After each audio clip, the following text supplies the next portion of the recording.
The bullet that shattered the Humvee's windshield came from nowhere. One moment, Sergeant Kira Brennan was scanning the ridgeline through her rifle scope, searching for threats in the pre-dawn darkness. The next, the world exploded into fire and spinning metal. The RPG hit the vehicle's right side like the hammer of God. Steel screamed, glass shattered into 1,000 glittering fragments. The Humvee lifted off the ground, rotating through the air in terrible slow motion. And Kira had just enough time for one crystalline thought: this is how I die. They left her bleeding in the sand with 18 bullets and 0 water. 40 enemy soldiers hunted her across the Afghan desert. 72 hours later, 23 of them were dead, and she walked out carrying the man they tried to kill. This is how one Navy SEAL turned hell into a hunting ground. 72 hours earlier, the West Texas sun beat down on the ranch with the kind of heat that makes the horizon shimmer and dance like water. Kira Brennan, 11 years old, held the rifle steady against her shoulder. Too big for her small frame, but she'd learned to manage the weight. Her grandfather stood behind her, one weathered hand resting lightly on her back. "Breathe," Colonel Garrett Brennan said. His voice carried the weight of 30 years in the team's 3 decades of combat and survival distilled into simple instruction. Find your natural pause, right between breaths. That's where the stillness lives. That's where you squeeze. The target was 300 yards out across the scrubland, an old propane tank painted red sitting on a mound of dirt. To an 11-year-old girl whose feet barely touched the ground when she sat in a regular chair, it looked impossibly small. What if I miss, Hawk? Then you learn what missing teaches you, and you don't make that mistake again. But you won't miss. Know why? Why? His hand squeezed her shoulder gently. Because you're a Brennan, and Brennans don't quit until the job's done. We don't give up when things get hard. We get better. Now show me. Kira exhaled slowly, feeling her ribcage deflate, finding that magical space between breaths where her body went perfectly still. Squeezed the trigger with steady pressure, just like he'd taught her. The rifle cracked. The recoil pushed her back a step. 300 yards away, the propane tank rang like a bell. Hawk's hand squeezed her shoulder again, pride radiating from him in waves. "That's my girl. Remember this feeling. The rifle is just iron and wood, tools. What makes them deadly is the warrior's will behind them. Remember that when you have nothing else left to hold on to." She remembered. 20 years later, bleeding in the Afghan desert with enemies closing in, she would remember. Forward Operating Base Phoenix, Afghanistan. Present day.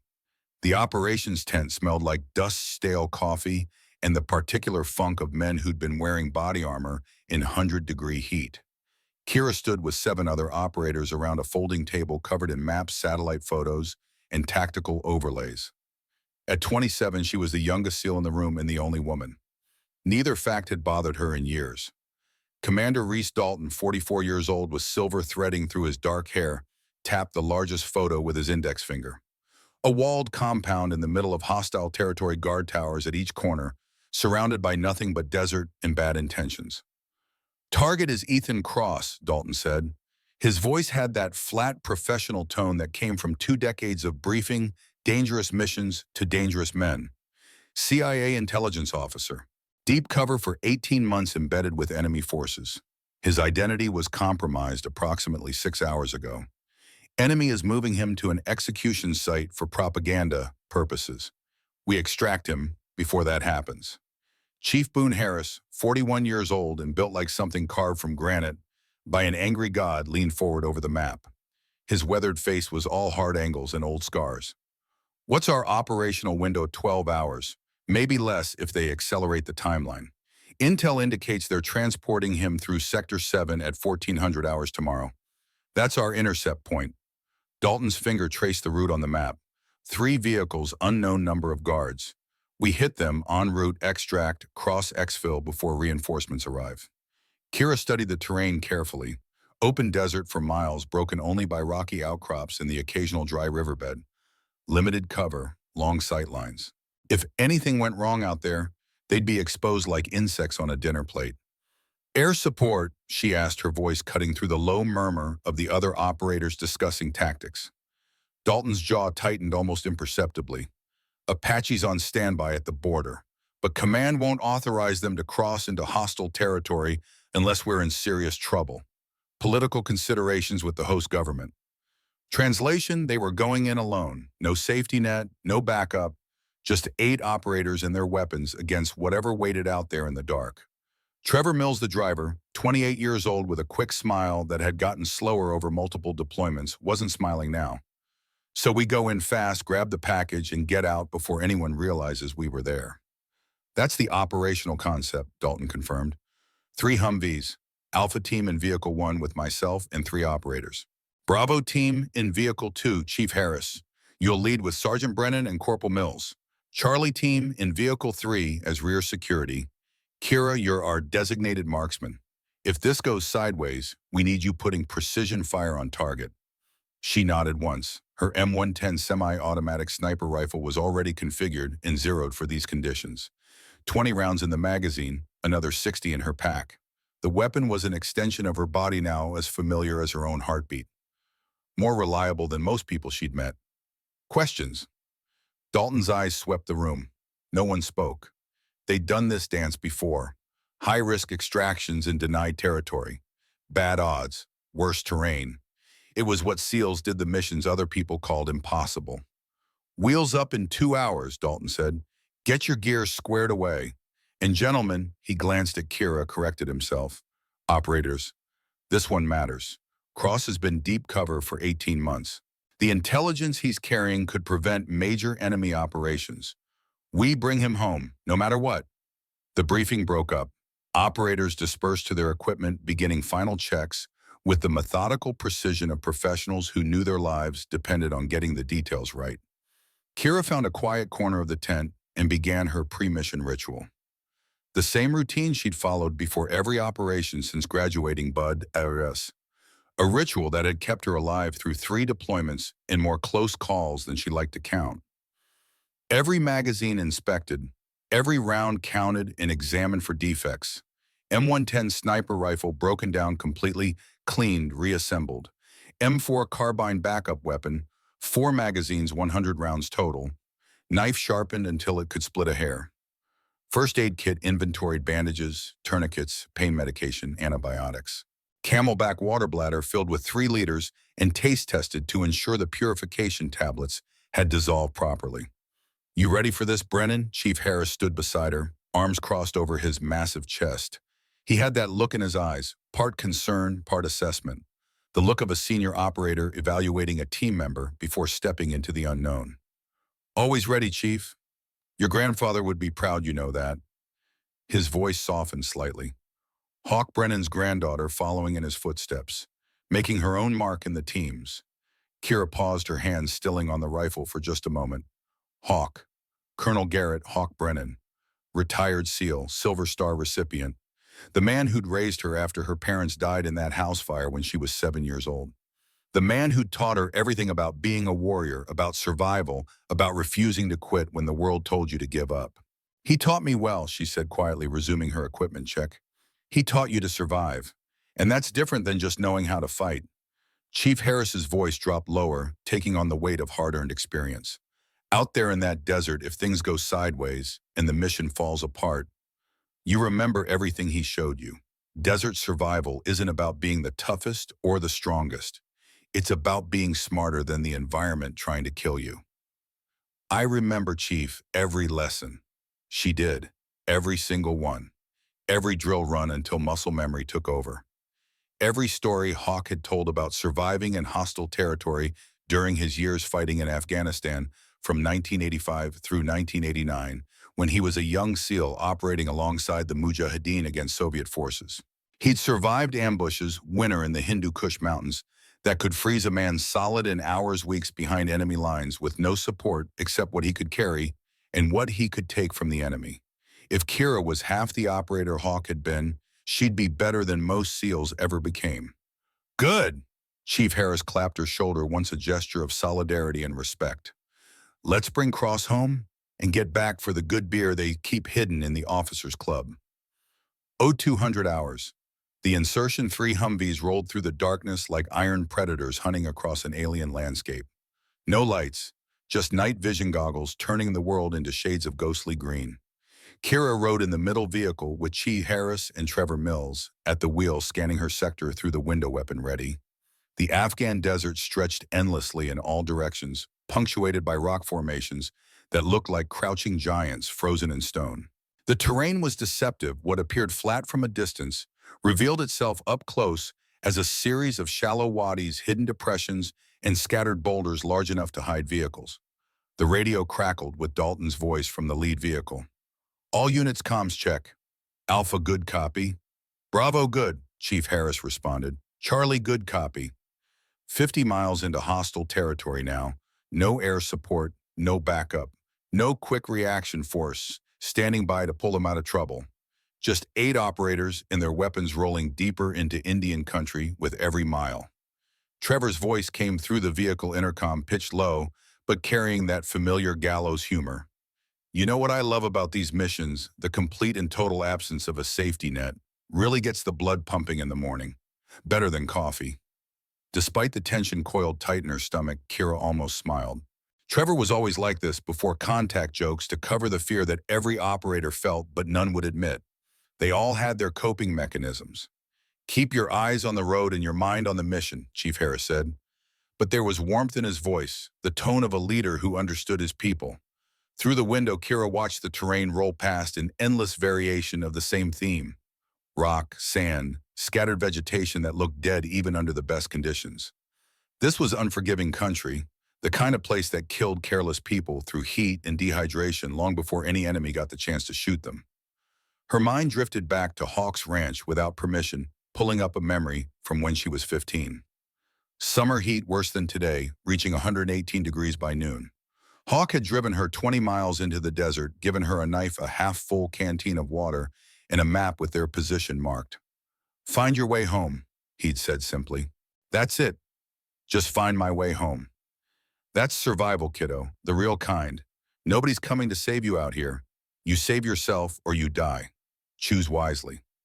She'd walked for 18 hours straight, used the stars to navigate when darkness fell, found water in a dry creek bed by digging where the sand looked slightly darker, slightly more compacted, indicating moisture beneath the surface.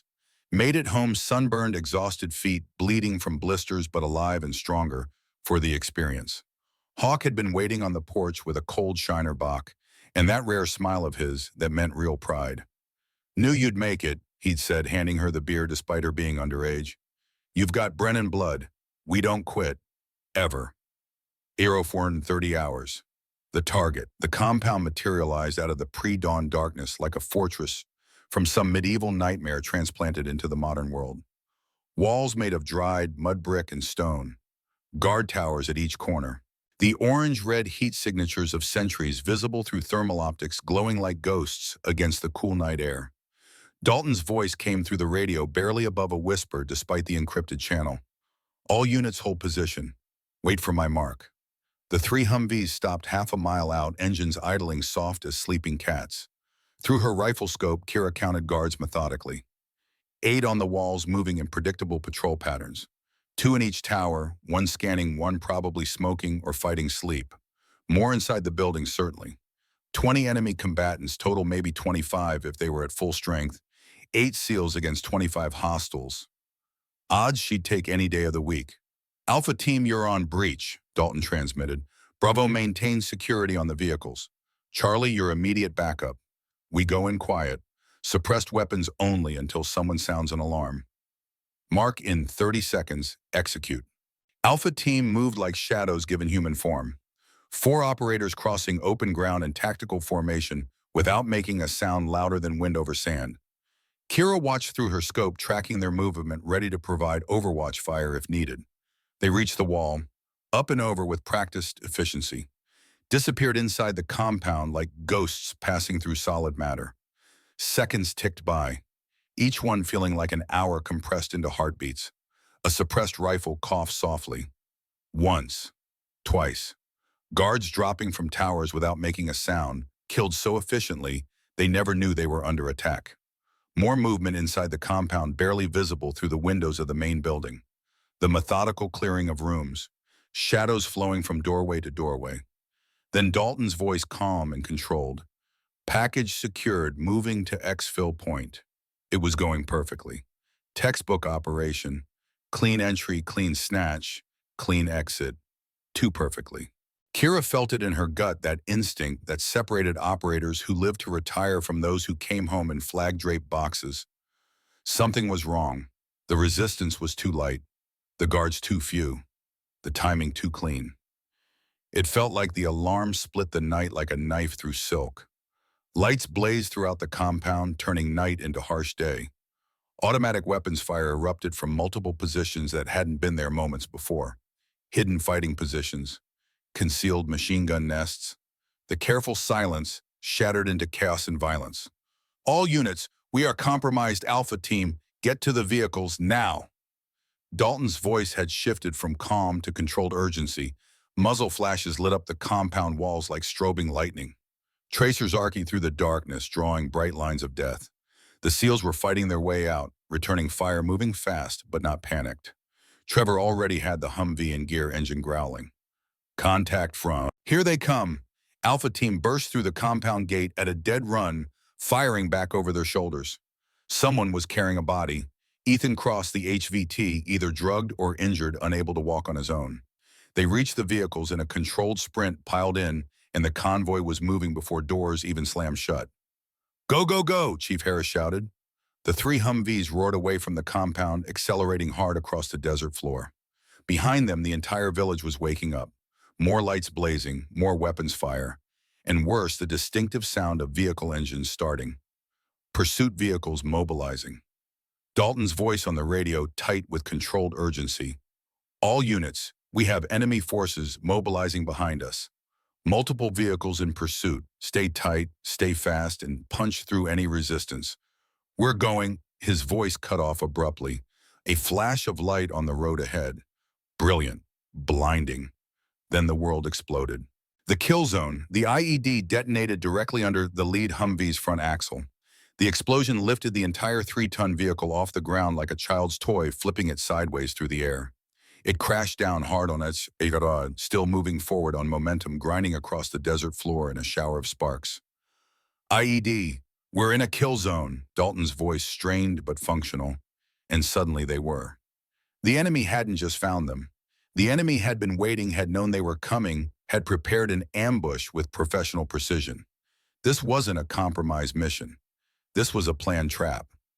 Rocks on either side of the narrow valley erupted with muzzle flashes, turning the darkness into a strobing hell. RPG teams, machine gun positions. A perfectly executed L-shaped ambush designed to catch them in a crossfire with no cover and nowhere to run except through the kill zone. All units punch through, Dalton ordering the convoy to maintain momentum, the only way to survive an ambush fight, through to the other side. Trevor yanked the wheel hard right, trying to avoid incoming fire. An RPG streaked past Kira's window so close, she felt the heat through the armored glass. It impacted behind them, the blast wave rocking the Humvee on its suspension. Above them, the vehicle-mounted machine gun opened up, Chief Harris hammering rounds at the enemy positions with controlled bursts. Brass casings rained down inside the cabin, hot and smoking. Another RPG launched from the rocks. This one didn't miss. The impact hit the right side of the Humvee like the fist of an angry god striking mortal flesh. Metal tore with a shriek. Glass exploded. The entire world went sideways, physics and gravity losing all meaning.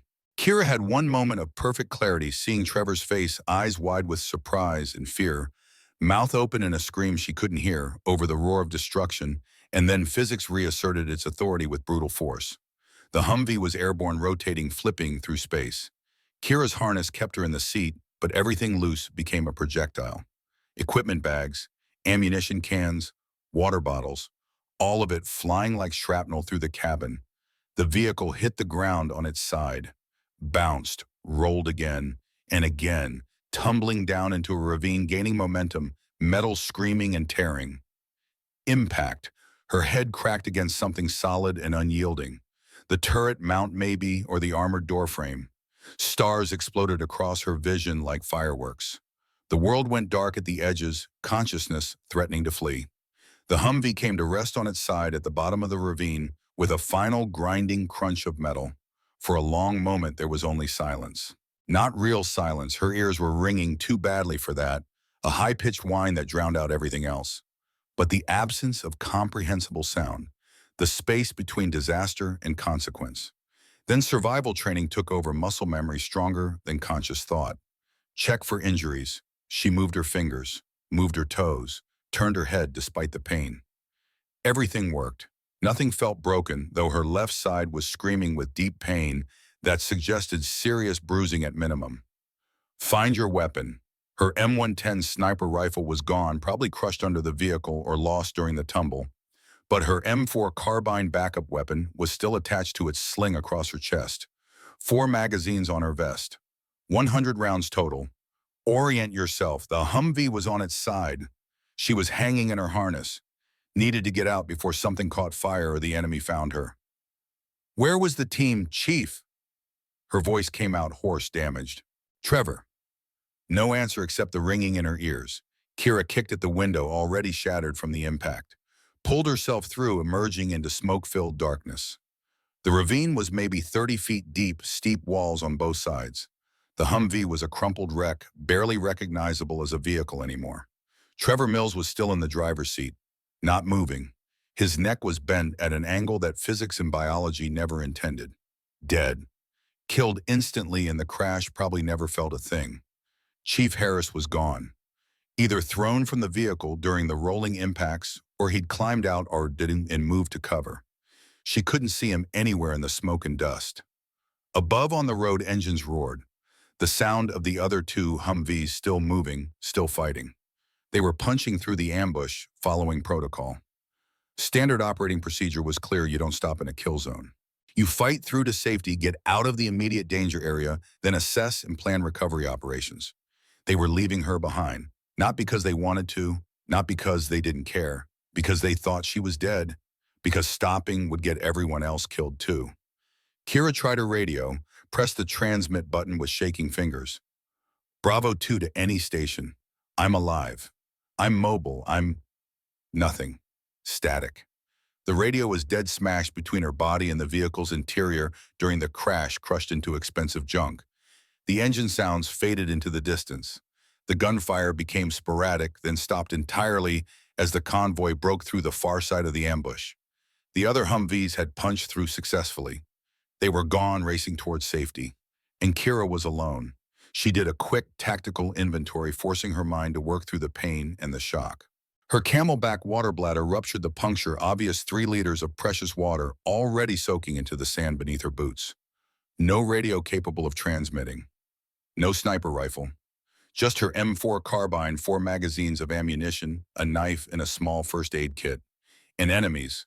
Lots of enemies closing in to check for survivors. She could hear vehicles approaching the crash site. The ambush team was moving in to finish the job, to confirm kills, to search for intelligence, or take prisoners. Kira didn't panic. Panic was a luxury for people who had time and options.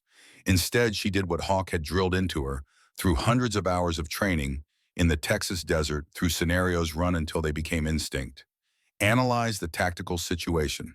Accept reality as it exists, not as you wish it to be. Adjust your plan to match your actual capabilities and resources. Then act decisively based on that analysis. Her situation was bad, objectively terrible. But it wasn't hopeless. Not yet. She was injured but mobile. Armed but low on ammunition. Isolated but not helpless. And she had skills that most people, even most soldiers, didn't possess. Skills Hawk had spent 20 years teaching her. She needed to move immediately, before the enemy reached the crash site and found her alive. Kira started climbing out of the ravine, using rocks and scrub brush for handholds. Every movement sent pain lancing through her left side, sharp and insistent. Something was cracked or badly bruised there. Ribs probably, but she could move, and movement was survival. She reached the top of the ravine and kept going, putting distance between herself and the wreckage. The terrain here offered more than it appeared at first glance. Rock outcroppings provided cover and concealment. Shallow wadis cut through the landscape like ancient scars, offering routes of movement hidden from direct observation. She'd gone maybe 400 yards when she heard vehicles arrive at the crash site behind her. Shouts in a language she didn't speak, but whose tone she understood perfectly: excited, aggressive hunting. They'd found the Humvee. They were searching for survivors. Kira kept moving, staying low, using every bit of terrain to her advantage. The sky was starting to lighten in the east, pink and gold creeping over the horizon. Dawn was coming, with it the heat.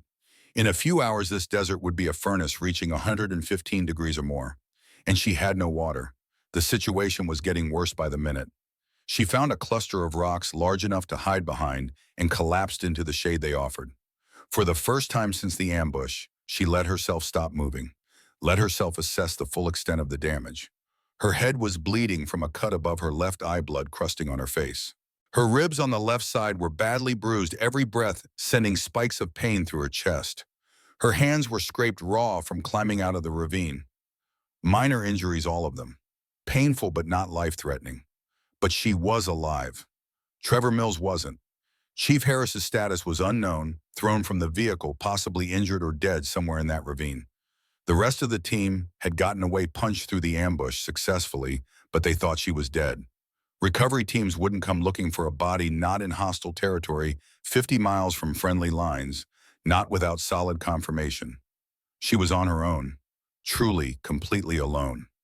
Kira pulled out her small first aid kit, used gauze to clean and bandage the head wound as best she could, wrapped her ribs with an elastic bandage, knowing it wouldn't help much, but doing it anyway because doing something felt better than doing nothing. Then she took stock of her tactical situation with cold professional assessment. No water. That was the most immediate life-threatening problem. In this heat with physical exertion, she had maybe 12 hours before dehydration incapacitated her. 24 hours before it killed her. That was her hard deadline. No communications. She couldn't call for help. Couldn't let anyone know she was alive and needed extraction. For all practical purposes, she might as well be on another planet. Limited ammunition. 100 rounds sounded like a lot, but in sustained combat against superior numbers, she could burn through that in minutes. Every shot would have to count. Every engagement would have to be on her terms and at ranges and times she chose. But she had advantages too, important ones that could keep her alive if she was smart. She was a SEAL, trained specifically in escape and evasion. Expert in desert survival, thanks to Hawk's relentless, borderline obsessive teaching throughout her childhood and teenage years. She understood this terrain in ways the enemy didn't, could read the landscape like a book written in sand and stone. She was alone, which meant she could move fast, hide easily, strike unexpectedly without worrying about coordinating with a team.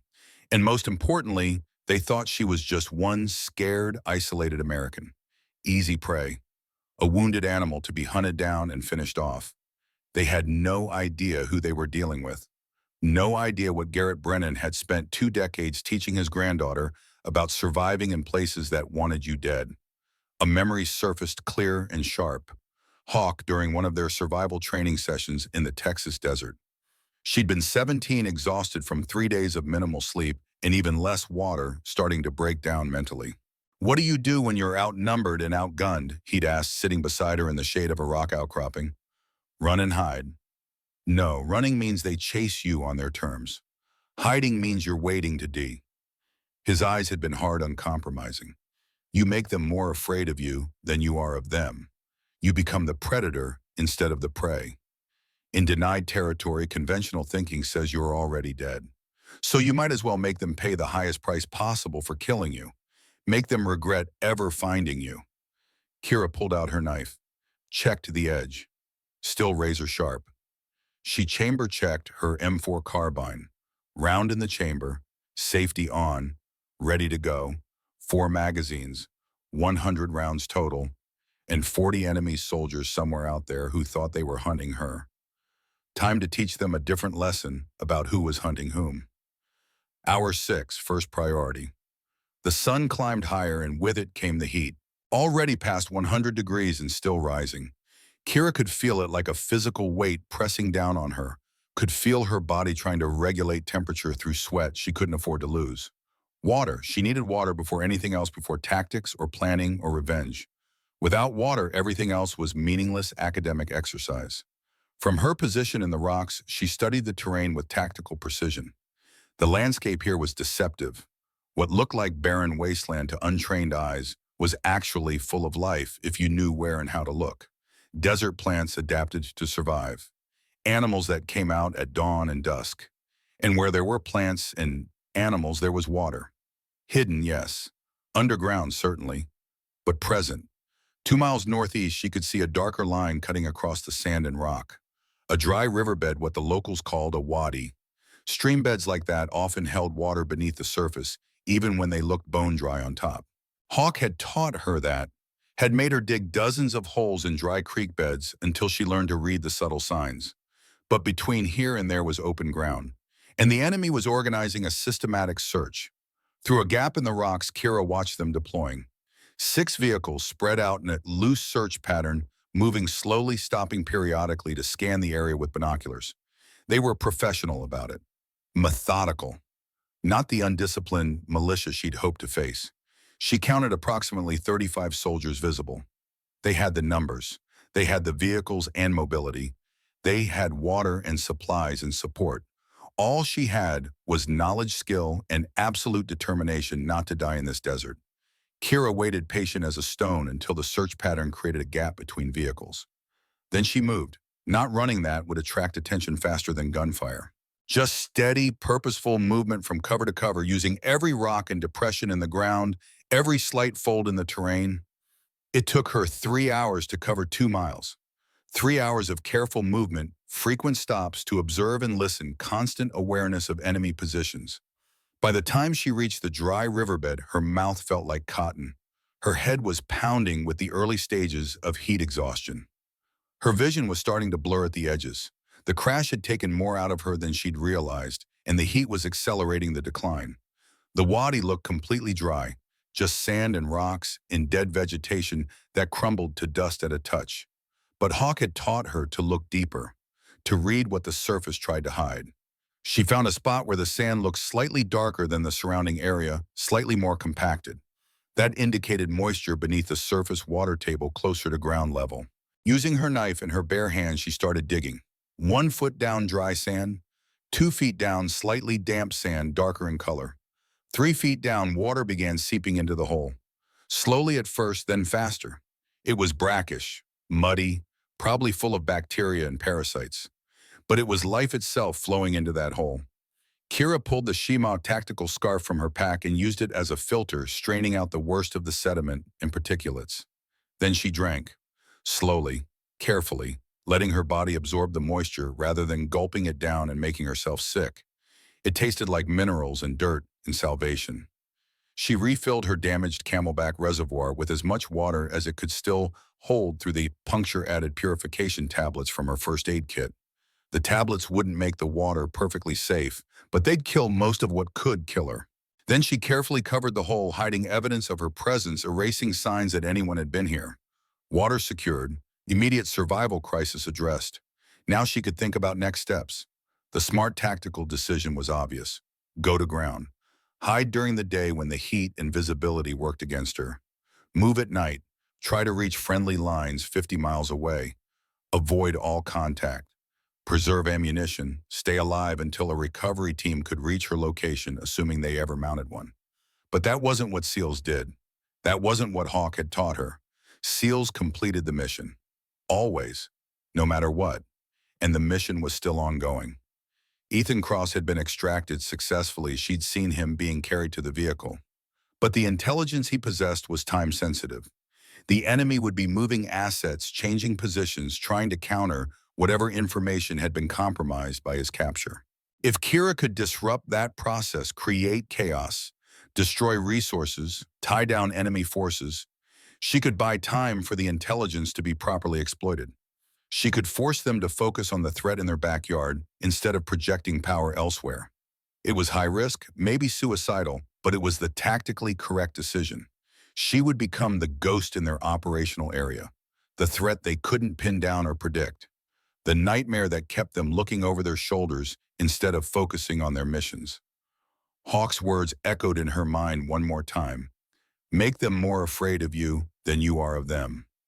Time to start hunting. Hour 12. First blood. Kira had been watching the enemy patrol for 90 minutes now, studying their movements, their patterns, their discipline or lack thereof. 4 soldiers, 1 technical truck with a mounted machine gun. They'd stopped in what little shade a rock outcropping provided, taking a break from searching in the brutal afternoon heat. Sloppy. dangerously, fatally sloppy. They'd put down their weapons, gathering them in one place instead of keeping them readily accessible, grouped together in a cluster instead of maintaining proper dispersal. The machine gunner had actually climbed down from his position to join them, leaving the weapon unmanned. They were drinking water, talking, focused entirely on their own discomfort. No security, no vigilance. Just four tired men seeking relief from heat that felt like standing inside an oven. They were 600 yards from Kira's observation position, too far for a shot with her M4 carbine. She began to move, beginning the stalk. The approach took another hour. Every movement was calculated and deliberate, every step carefully placed. Using the terrain rock's depressions, the heat shimmer itself to mask her advance. Moving when their attention was elsewhere. Freezing absolutely still when they looked in her general direction. It was like hunting, which was exactly what it was. Patient, methodical, professional. By the time she was in position 150 yards out, elevated slightly, with clear fields of fire and solid cover, they still hadn't noticed her, hadn't felt the predator's eyes on them. Kira settled behind a rock that provided a natural shooting rest, pulled her M4 carbine tight into her shoulder, controlled her breathing, slowing her heart rate deliberately. 4 targets, she ran the calculations with cold precision. Target priority dictated by threat level, the soldier closest to the truck-mounted machine gun first, he could reach it fastest and bring devastating firepower to bear.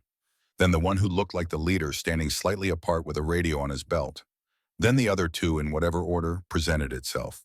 Fast, efficient, decisive. No hesitation. No second guessing. No mercy. Kira exhaled slowly, finding that perfect stillness Hawk had taught her to find 20 years ago on a Texas ranch.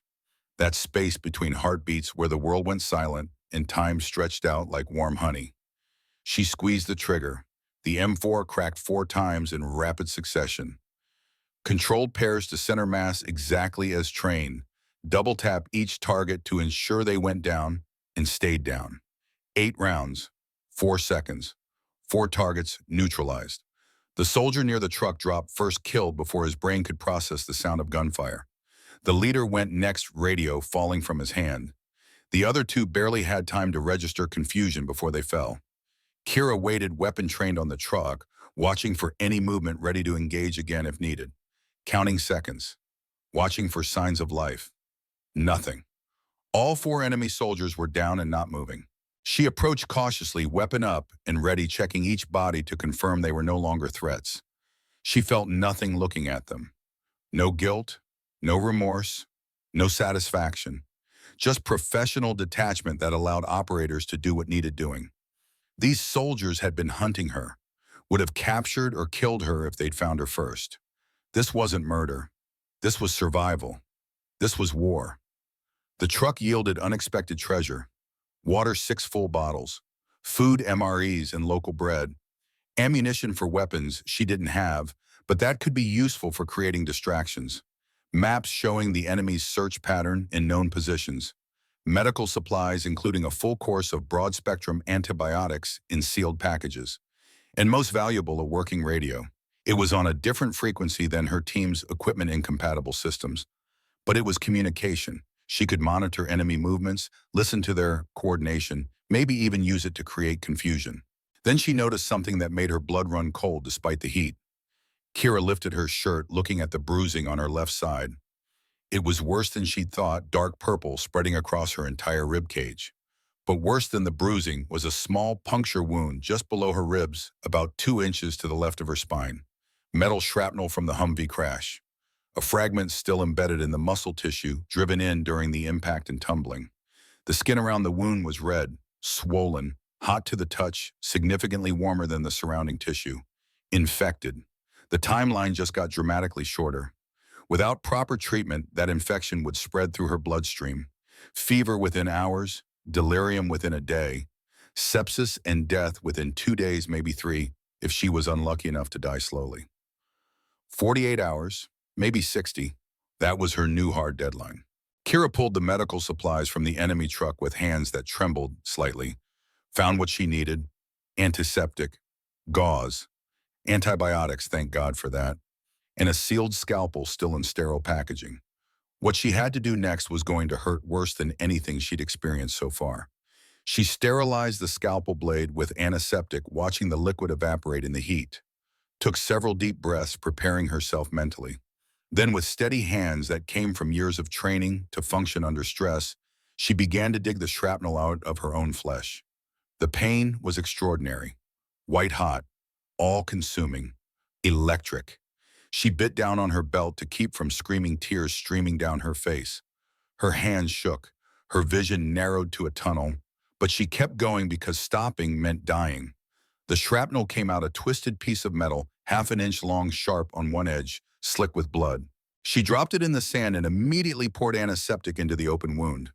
The pain somehow got worse, burning, like she'd poured liquid fire directly into her body. She gave herself the first injection of antibiotics directly into the muscle near the wound site, packed the injury with gauze, applied pressure to stop the bleeding, wrapped everything with bandages pulled tight enough to hurt. When it was done, Kira lay in the shade of the enemy truck, shaking from pain and adrenaline and shock, waiting for her body to process what she'd just forced it to endure. Above her, the sun beat down mercilessly. The temperature had reached 118 degrees.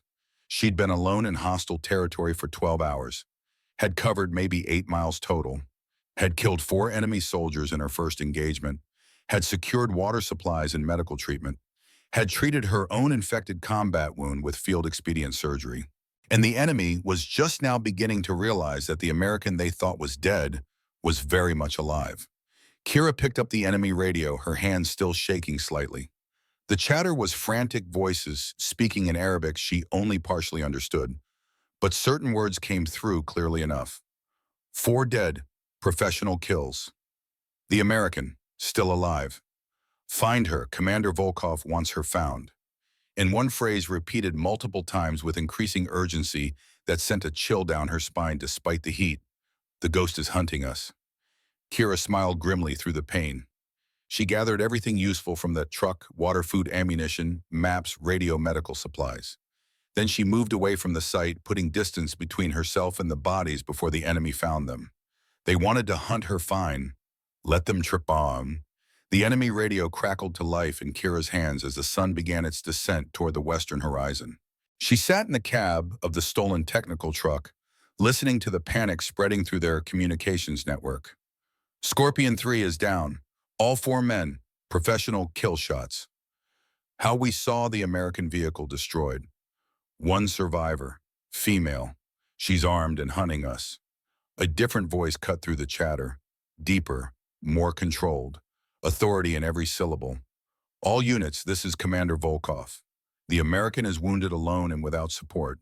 She got lucky with 1 patrol. Do not let fear control you. Organize proper search patterns. Find her. Bring her to me alive. Kira filed that name away. Volkov, the man in charge, the one coordinating the hunt, the one she would make regret ever finding her. She started the technical truck's engine and drove it 2 miles into a narrow canyon, then rolled it off a cliff. The vehicle tumbled down the rock-faced metal, screaming until it wedged between 2 boulders at the bottom. From a distance, it would look like an accident. Buy her time before they realized their patrol hadn't just crashed. Then she moved on foot, carrying everything useful she'd scavenged. Water, ammunition, medical supplies, the radio, and something else she'd found in the truck that made her smile grimly, 3 Soviet-era RGD-5 hand grenades. Old, maybe unreliable, but still lethal if used correctly. The antibiotics were already working. Her fever was dropping. The infection wouldn't kill her in the next 48 hours. Now she just had to survive, everything else trying to.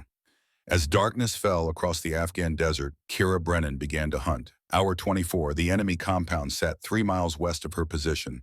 She'd spotted it hours ago while studying the terrain from a high ridge.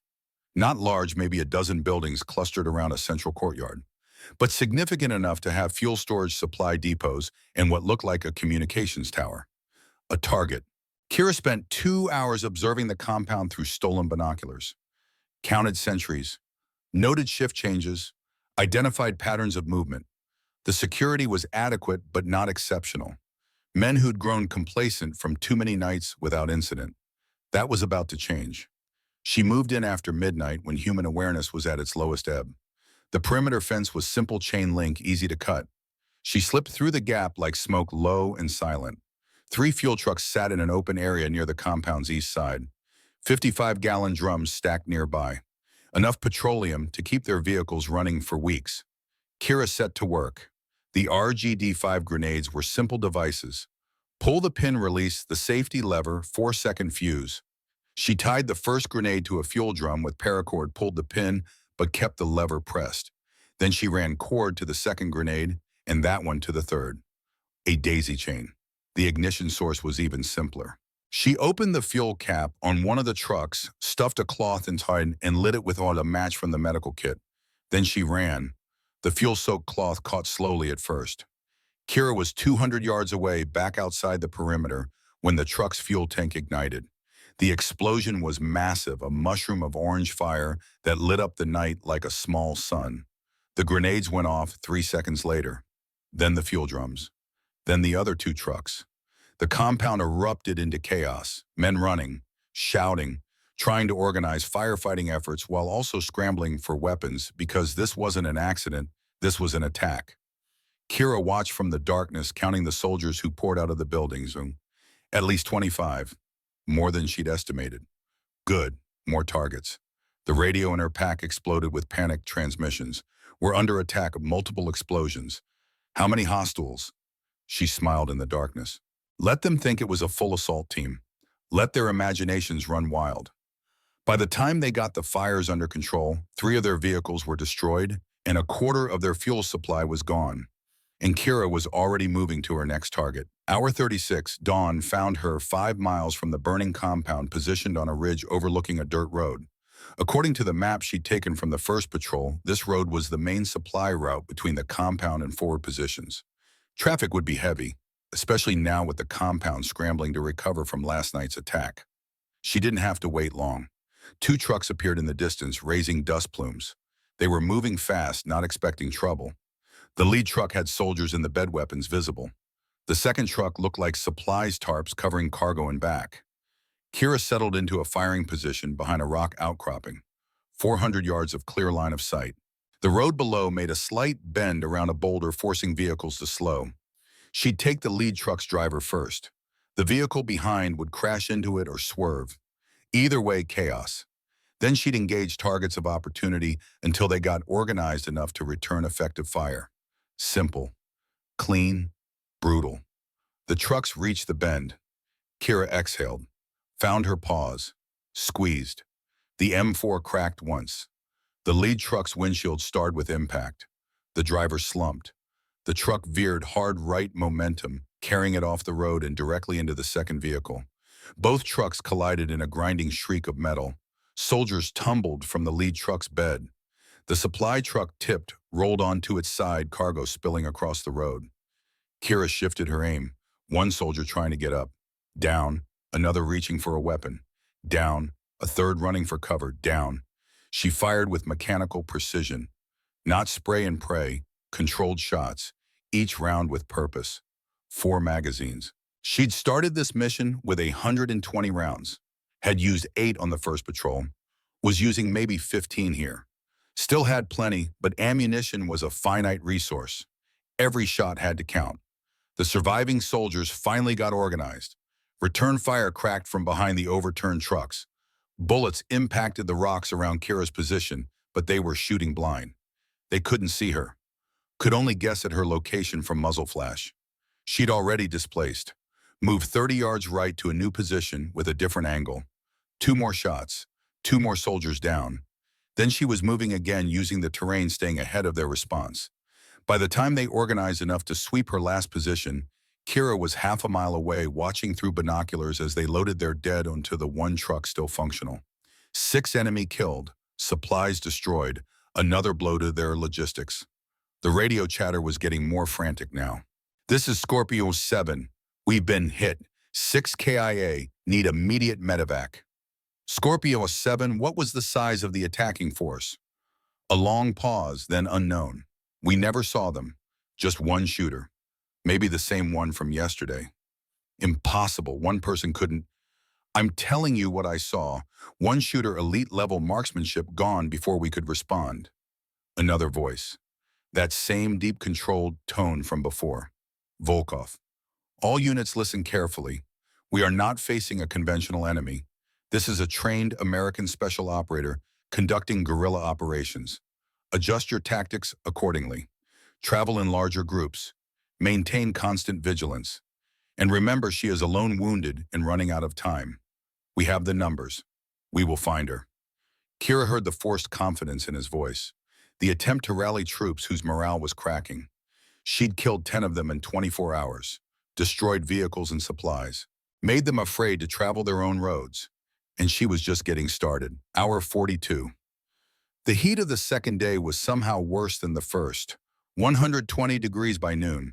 The kind of heat that made the air shimmer and dance. That turned metal too hot to touch. That killed through simple exposure.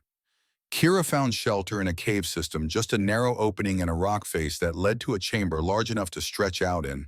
Cool, dark, safe. She drank water, ate an MRE she'd taken from the supply truck, chicken and rice, tasteless but functional.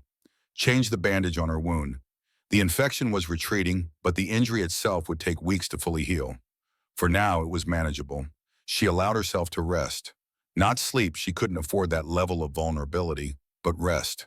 Let her body recover what it could. The radio continued its steady stream of chatter.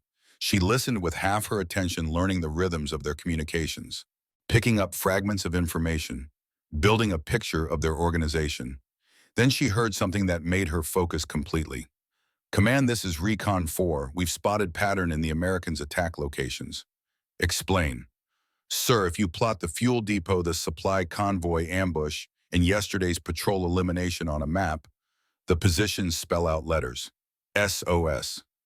Silence on the radio. Then Volkov's voice, slow and deliberate. "She's sending a message, not to us, to her people. She's telling them she's alive." More silence. Then, "Will American satellites be able to see this pattern?" "If they're looking, yes, sir." "Then we accelerate our timeline. Bring in additional units. I want every square mile of this sector searched.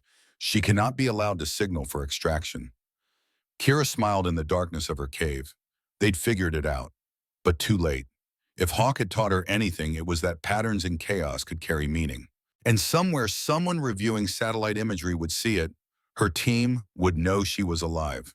Now she just had to survive long enough for rescue to matter. But there was something else in the radio chatter. Something that caught her attention. "Commander Volkov, we've received updated intelligence on the high-value target. Ethan Cross. His location has been confirmed. He's being transported through our sector tomorrow, 1400 hours en route to final disposition." Kira sat up straight. Ethan Cross. The man they'd gone into that compound to rescue. He hadn't been there. The whole mission had been compromised from the start. But now he was coming through this area, being moved by enemy forces. A second chance to complete the mission. "Excellent," Volkov's voice responded. "Double the escort. I'll lead it personally. We cannot afford another American rescue attempt." Kira's mind raced. Cross was valuable. CIA. Deep cover for 18 months. The intelligence he possessed could save American lives. Stop attacks. Prevent operations. If she let him die, all of that died with him. If she tried to intercept the convoy, she was exposing herself. Using ammunition she might need later. Taking a risk that could get her killed. But SEALs didn't abandon the mission. Not ever. The decision made itself. She'd hit the convoy. Save Cross. Complete what they'd started, even if it killed here, Forward Operating Base Phoenix. 300 miles away. Colonel Garrett Hawk Brennan sat in a briefing room that smelled like stale coffee and frustration.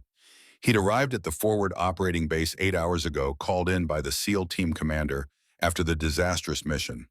Now he listened to Commander Dalton debrief the operation, the ambush, the casualties, the missing. "Sergeant Kira Brennan is listed as killed in action, presumed," Dalton said. His voice was professional, but Hawk could hear the weight behind it. "Her vehicle took a direct RPG hit, rolled into a ravine. We found one confirmed KIA at the site, Corporal Mills. No sign of Chief Garrett or Sergeant Brennan." "No bodies means they're not dead," Hawk said. His voice had that hard edge it got when he was controlling strong emotion. "What about recovery?" "Sir, the crash site is 50 miles into hostile territory, Enemy forces are active in the area. We'd need to send in a full recovery team, and for what to retrieve remains to bring my granddaughter home. The room went silent. Everyone knew about the relationship between Hawk and Kira, the legendary SEAL who'd raised and trained his granddaughter to follow in his footsteps. A young intelligence officer cleared his throat. Sir, there's something else. Satellite imagery has picked up unusual patterns. He pulled up images on the screen. Enemy positions marked over a 48-hour period. Viewed individually, they looked random. But when overlaid on a single map, clear letters emerged. SOS. This could be coincidence, the intelligence officer said. But these positions correspond to reported enemy casualties. 10 KIA in 2 days, all in this sector. Someone is hitting them hard. Hawk studied the map. The attack showed tactical sophistication, ambush positions, supply interdiction, psychological warfare. This wasn't random violence. This was a trained operator conducting guerrilla operations. That's her, he said quietly. That's Kira. Dalton frowned.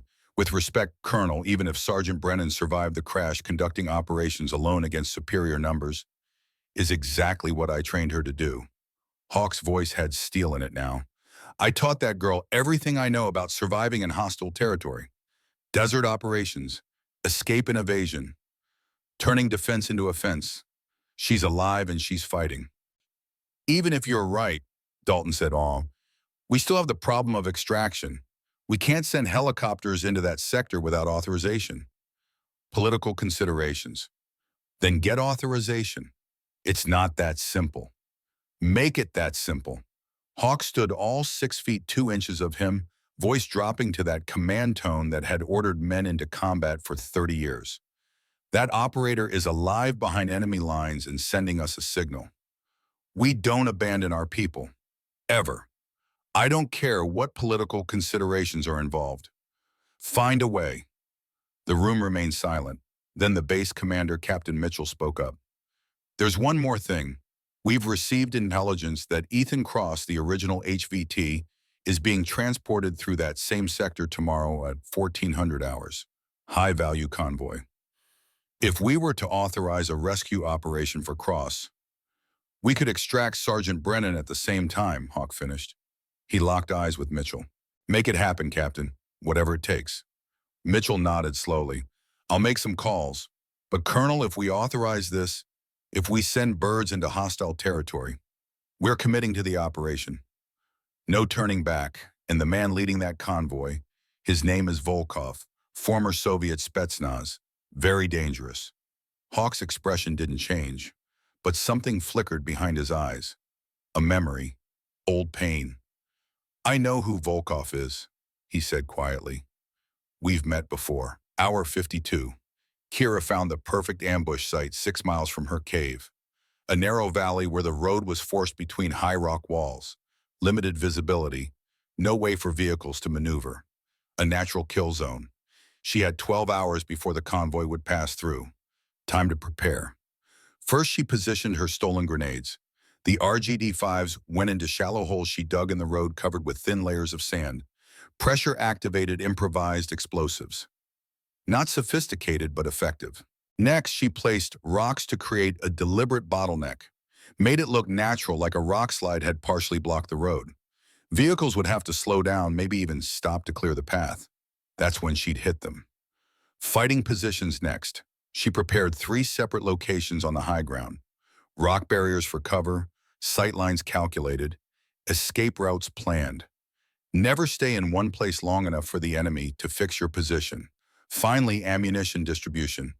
She had 78 rounds left, not enough for a sustained firefight. She'd have to make every shot count. Precision over volume. By midnight, the ambush site was ready. Kira settled into her primary position and waited.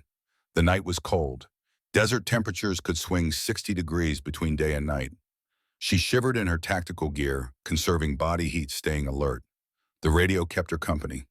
Enemy chatter had changed tone over the past hours. Less panicked, more professional. They were adapting to her tactics. And Volkov's voice featured prominently now. Giving orders, repositioning units, tightening the net. All search teams focus on the southern sector. The American has been hitting targets in a pattern. She's moving south. Intercept and contain. Smart. He'd analyzed her attacks and predicted her movement. If she'd been running heading toward friendly lines, he would have been right. But she wasn't running. She was hunting. Around 0300 hours, new traffic came across the radio, a conversation that made Kira's blood run cold. Commander Volkov Intelligence has identified the American operator. Sergeant Kira Brennan, United States Navy SEAL, age 27, specialized training in desert operations and sniper tactics. A pause, then Volkov's voice different now, softer, almost pleased. Brennan, is there any relation to Colonel Garrett Brennan? Records indicate Colonel Garrett Brennan is listed as her grandfather and legal guardian. He's retired SEAL currently serving as consultant to, I know who he is. Volkov's voice had taken on a new quality, something almost like satisfaction. I fought against Garrett Brennan in Afghanistan 1988, Kandahar province. He escaped a trap I'd set, killed 6 of my men doing it. It was humiliating, and I swore that if I ever had the chance I would settle that debt. Kira's hands tightened on her rifle. And now his granddaughter fallen into my hands. Fate has a sense of poetry. When we capture her, and we will, I want her kept alive, long enough to send a message to her grandfather. Let him know that his bloodline paid for his sins. The radio went silent. Kira sat in the darkness processing what she just heard. This wasn't just about her anymore. Volkov wasn't hunting a random American operator. He was hunting Hawk's legacy. This was personal for him. Fine, it was personal for her too. She checked her M4 carbine one more time. 78 rounds. Against how many enemies the convoy would be heavily guarded? Volkov would be there personally. Maybe 20-30 armed soldiers. Impossible odds. But Hawk had taught her something else back when she was learning to shoot. She'd missed a target at 300 yards, gotten frustrated. Impossible just means nobody's done it yet, he'd said. You're a Brennan. We specialize in impossible. Dawn came slowly, pink and gold, spreading across the eastern sky. The heat would build again soon. But for now, in the cool morning air, Kira felt something she hadn't felt since the Humvee crashed. Hope. Her team knew she was alive. Rescue was possible. She just had to survive long enough. And before that, she had one more mission to complete. The hours crawled past. Kira stayed in position, barely moving, conserving energy, drinking water, eating the last of her stolen MREs, staying ready. At 13:45 hours, dust appeared on the northern horizon. The convoy was coming. Kira pressed herself flat against the rocks, slowed her breathing, became part of the landscape. 3 vehicles materialized from the dust. Technical trucks, all of them. Machine guns mounted, soldiers visible in the beds, moving in tight formation, alert and ready. Professional. Through her rifle scope, Kira counted personnel. 15 visible soldiers, probably more inside the vehicles. And there in the middle truck, a prisoner. Hands bound, head covered with a black hood. Ethan Cross. The mission. The convoy slowed as it approached the rock slide in the road. Just as she'd planned, the lead vehicle stopped completely. Soldiers climbed out to assess the obstacle. Kira's finger found the trigger. Then a 4th vehicle appeared, coming fast from behind the convoy. Larger, more heavily armored. It pulled up alongside the middle truck and a man stepped out. Even from 400 yards away, even without a positive identification, Kira knew who it was. Volkov. Tall, maybe 6 feet, moving with the confident economy of a trained fighter. He walked to the middle truck, spoke briefly to the guards, then actually pulled the hood off the prisoner to confirm his identity. Ethan Cross. Battered but alive. Volkov replaced the hood and issued orders. Soldiers moved to clear the rock slide from the road. Kira's mind raced. She could take the shot now, kill Volkov, throw the convoy into chaos. But she'd be revealing her position before the ambush was properly triggered. For they were in the true kill zone. Patience. Wait for the perfect moment. The soldiers cleared enough rocks for the convoy to proceed. Vehicles started moving again, slowly navigating the narrow gap. The lead truck passed directly over her first grenade. The explosion lifted the front of the vehicle off the ground, metal shredded. The truck slammed down hard, disabled, blocking the road completely. Chaos. Soldiers bailing out of vehicles, taking cover weapons, coming up scanning for threats. Kira fired. The machine gunner on the rear vehicle dropped first. Then a soldier near Cross, then another trying to reach the radio. 3 shots. 3 down. The convoy erupted with return fire. But they were shooting blind, spraying the hillsides with automatic fire, not knowing exactly where she was. Kira had already moved. New position, different angle. 2 more shots, 2 more soldiers down. She saw Volkov take cover behind his armored vehicle, directing his troops with hand signals. Professional, calm under fire. A veteran who'd been in worse situations. The second grenade detonated, catching a cluster of soldiers in the open. The blast wave threw bodies like ragdolls. Kira shifted positions again. Fired. Moved. Fired. Moved. She was burning through ammunition fast now. 50 rounds left. 40. 30. But the convoy was in disarray, at least 9 soldiers down. The rest scattered, taking cover, trying to locate a target they couldn't see. Then she saw Cross. The prisoner was using the chaos to his advantage, rolling away from his guards, hands still bound, but moving toward cover. Kira made a decision in an instant. 300 yards. Moving target, through a truck window. Precision shot. She exhaled, found her pause, squeezed. The round struck the chains binding Cross's wrists. Not a perfect hit, the chains didn't break, but the impact weakened them enough that he could snap them with brute force. Cross ran. Kira provided covering fire, forcing soldiers to stay down while the CIA officer sprinted for the rock walls. Separate teams. Volkov's voice cut through the chaos. Half pursue the prisoner, half find the shooter, go. Soldiers split up, some chasing Cross, others advancing on Kira's last known position. She was down to 20 rounds. Time to move. Kira displaced from her position, moving along the ridgeline, trying to link up with Cross while staying ahead of the soldiers pursuing her. She heard gunfire behind her. Close. They were pushing hard, trying to pin her down. Ahead, she saw Cross scrambling up a ravine, hands free, now moving with the trained efficiency of an operator. She caught up to him in a narrow canyon, both of them breathing hard. "Who the hell are you?" Cross gasped. "Your extraction," Kira replied. "Move, they're right behind us." "There's 20 of them, and 2 of us." "Then we better not miss." They ran deeper into the canyon system, Volkov's soldiers in pursuit. And somewhere behind them, on the radio, Kira had left at her ambush position. Volkov's voice echoed through the rocks. "Kira Brennan, granddaughter of Garrett Brennan. I know who you are now. I know your bloodline. Your grandfather humiliated me once, escaped my trap in 1988. I swore I would have revenge, and now fate delivers you to me. Surrender and I'll make it wicked. Run and I'll make you suffer for his sins before you die." Kira and Cross locked eyes. He'd heard it too. "He wants you specifically," Cross said. "This is personal for him." "Yeah," Kira replied, checking her ammunition. 18 rounds left. "It's personal for me too." They kept moving deeper into the canyon, enemy forces closing in from behind.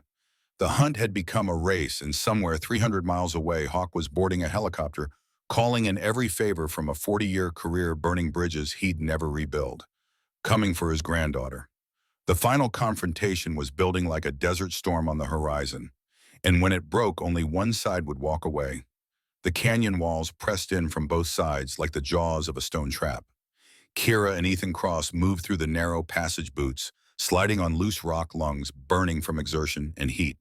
Behind them, the sound of pursuit grew louder. Voices. Equipment rattling. The methodical advance of trained soldiers who knew they had their prey cornered.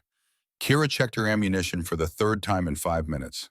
20 rounds, against at least 15 enemy combatants. The math was simple and unforgiving.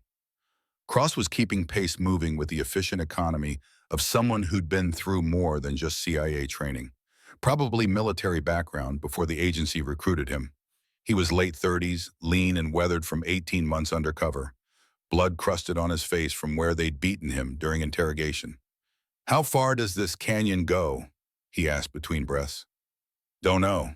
Never been here before." "Fantastic. So we're running blind into a potential dead end. Better than staying put and dying for certain." The canyon twisted left, then right. The walls grew higher, shadows deepened. And then they reached exactly what Cross had feared. A rock wall rose 40 feet straight up, sheer, no handholds, no way to climb. The canyon had become a box, a killing ground. Cross stared at the wall, then back at Kira. His expression said everything they were both thinking. This was where it ended. Kira scanned the area with tactical precision, her mind already shifting from escape to defense. The canyon was maybe 30 yards across at this point, rock walls on three sides. The only exit was the way they'd come in, and Volkov's soldiers would be here in minutes. But there were possibilities. Boulders large enough to provide cover, a small outcropping that gave elevation and a clear field of fire back down the canyon approach. It wasn't good, but it was something. Here, she said, moving to the outcropping, this is where we make our stand. Cross followed, dropping behind the rocks beside her. He looked at her M4 carbine, then at his empty hands. Something in his posture shifted. Not resignation, readiness. You have a spare weapon. Kira pulled her knife from its sheath and handed it to him. That's all I've got. He tested the weight, the balance. A good blade. Sharp. His grip was professional, comfortable. Well, Cross said with dark humor, at least I know which end to hold. Force recon teaches you that much. So she'd been right. Marine background. That explained the movement, efficiency, the lack of panic. Kira pulled out the enemy radio and GPS beacon she'd taken from the first patrol. The radio was chattering with Volkov's voice coordinating his troops. She ignored it and focused on the GPS beacon. Small, military grade, encrypted signal. She activated it, setting it to emergency broadcast mode. The device would send her coordinates every 30 seconds to any friendly satellite overhead. If anyone was listening, if anyone cared, if rescue was even possible. Three very large ifs, but it was the only card they had left to play. What's that? Cross asked. Our Hail Mary, Kira replied. We just have to survive long enough for someone to answer the prayer. The sound of boots on stone echoed from the canyon entrance. The soldiers had reached them. Kira settled into a firing position, weapon braced against rock, breathing controlled. 20 rounds, her last 20 rounds. She ran the mental calculations. If she fired controlled pairs and every shot connected perfectly, that was 10 kills. But combat wasn't perfect. People moved. Adrenaline affected aim. Realistically, she might drop 6 or 7 before they overwhelmed her position. Not enough. But then Hawk's voice echoed in her memory. Not the rifle quote, this time she'd internalized that lesson years ago. Something different. A conversation from her last visit home before deployment. Sometimes you can't win by superior firepower. So you win by making them believe you are more dangerous than you actually are. Make them hesitate. Make them second guess. Fear is a weapon too, Kira. Sometimes the only weapon that matters. Kira raised her voice, projecting it down the canyon toward the approaching soldiers. Volkov, I know you're out there. I know you want me alive. So here's your chance. Come and take me. Silence, then his voice closer than she'd expected. Maybe 50 yards away, just beyond visual range around the canyon's last bend. Sergeant Brennan, you fight well, better than I anticipated. Your grandfather trained you expertly. There was genuine respect in his tone. But this is over. You have nowhere to go. You are wounded, exhausted, nearly out of ammunition. Surrender now, and I promise a quick death. For you and the CIA officer. Your promises don't mean much to a dead woman. Then what do you want, a warrior's death? Is that the Brennan way? Kira's jaw tightened. The Brennan way is to never quit until the mission's complete. And my mission is to get Cross out alive. So if you want us, you're going to have to come through me. And I promise you, I'll make you pay for every step. Another pause. Then Volkov's voice changed, softer, almost intimate. Your grandfather said something very similar to me once. Afghanistan, 1980. I had him trapped in a mountain pass, surrounded. No escape. I offered him terms. He refused. A dark chuckle. Do you know what he did? He killed 6 of your men and escaped through a minefield in the dark. Yes, he turned my confidence into a weapon against me, embarrassed me in front of my commanders. I swore that day I would have revenge. 31 years I have waited, and now fate delivers me his granddaughter.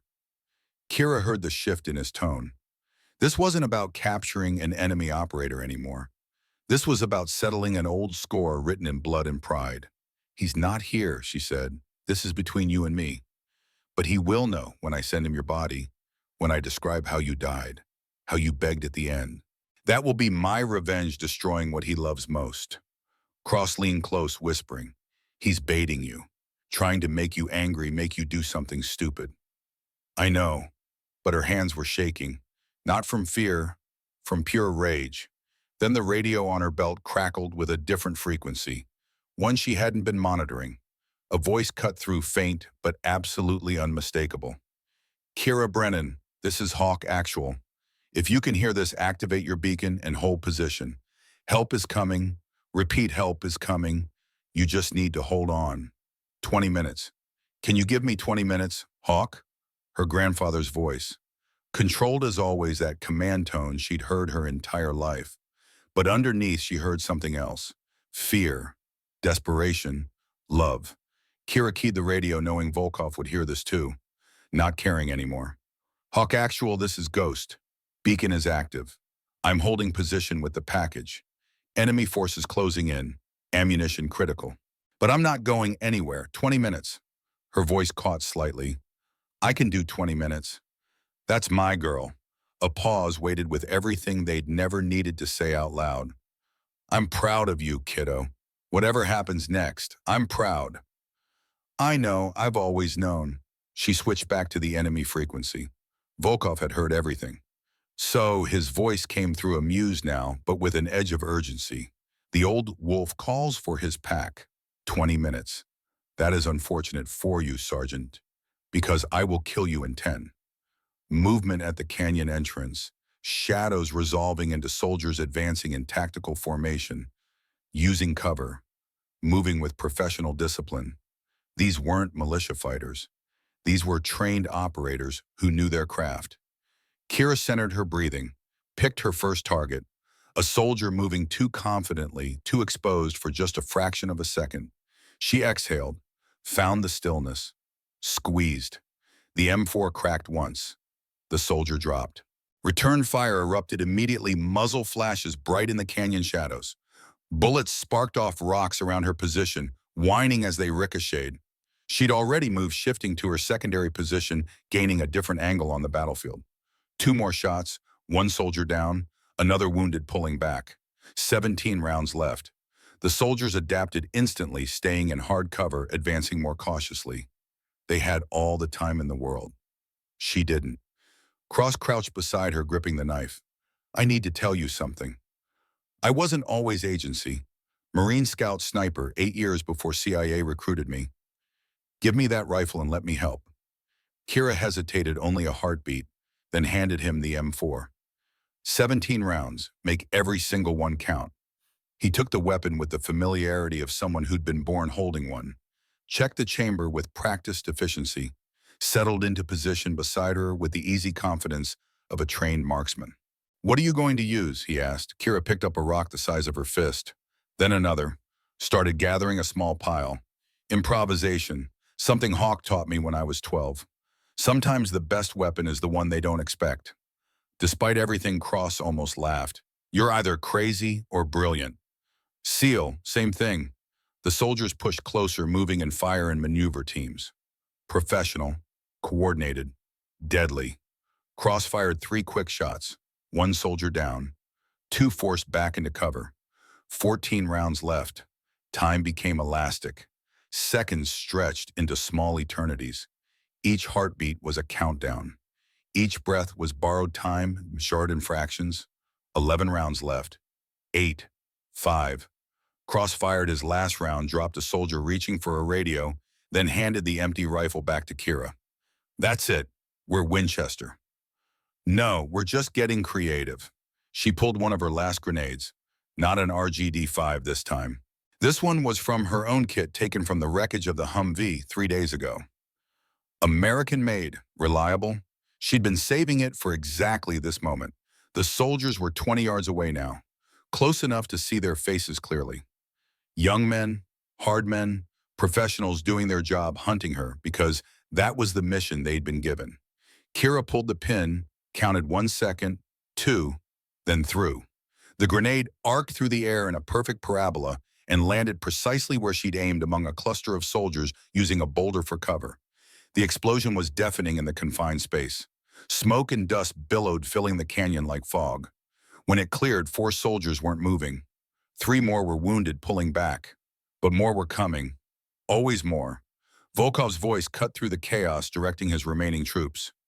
Final chance, Sergeant Brennan. Surrender now, and I'll make it quick. Kira checked her watch. 15 minutes had passed since Hawk's transmission. 5 more minutes. An eternity in combat. She had to last 5 more minutes. She looked at Cross. He looked at her.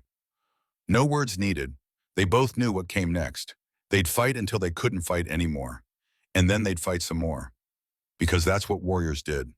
300 miles away, Colonel Garrett Brennan sat in the co-pilot seat of an Apache attack helicopter headset clamped tight, watching the Afghan landscape blur past below at maximum speed. They were pushing the aircraft beyond recommended parameters, eating up distance between the forward operating base and Kira's coordinates. 2 Apaches, 1 Black Hawk carrying a 6-man SEAL rescue team led by Chief Boone Harris. Everything Hawk had been able to pull together with 30 years of favors cashed in simultaneously, bridges burned, careers potentially ended. Worth it. All of it. For her. The pilot warrant officer Torres glanced at him. Sir, we're crossing into hostile territory in 60 seconds. Once we're over that line, we're committed. No political cover if this goes sideways. I know. And the enemy force at the target could be 20-30 armed hostiles. We're going to be outnumbered on the ground even with air support. Chief Harris's team can handle it. Hawk's voice was steady, but inside his mind was racing. 31 years since Afghanistan. Since that night when Volkov had trapped him with nowhere to go. He'd escaped by doing the impossible. Killed 6 men in close quarters. Fled through a minefield using only starlight to navigate. Made it back to friendly lines more corpse than man. He'd sworn if he ever faced Volkov again, it would end differently. Now his granddaughter was facing the same enemy, the same impossible situation. History repeating itself like a curse that refused to break. The radio crackled, Kira's voice strained but controlled. Hawk, actual, this is Ghost. Heavy contact, ammunition expended, enemy closing in. Whatever you're going to do, do it now. Torres looked at him. Hawk nodded once. All units, Torres transmitted. Weapons hot, cleared to engage on sight. We're going in. The Apache dropped altitude fast, diving toward the canyon coordinates. Below, Hawk could see dust rising from vehicles. Heat signatures clustered in one location. The target, his granddaughter. Hang on, Kira, he whispered. I'm coming. The canyon, Kira had nothing left. No bullets, no grenades, just her knife-improvised weapons, an absolute refusal to give up. The soldiers were 10 yards away now, weapons raised, moving in for the final push with the confidence of victory. Cross stood beside her, knife in hand, bloodied from a graze wound but defiant. Been an honor serving with you, Sergeant. Likewise, Marine. Then she heard it, the most beautiful sound she'd ever experienced, the deep, rhythmic thump, thump, thump of helicopter rotors.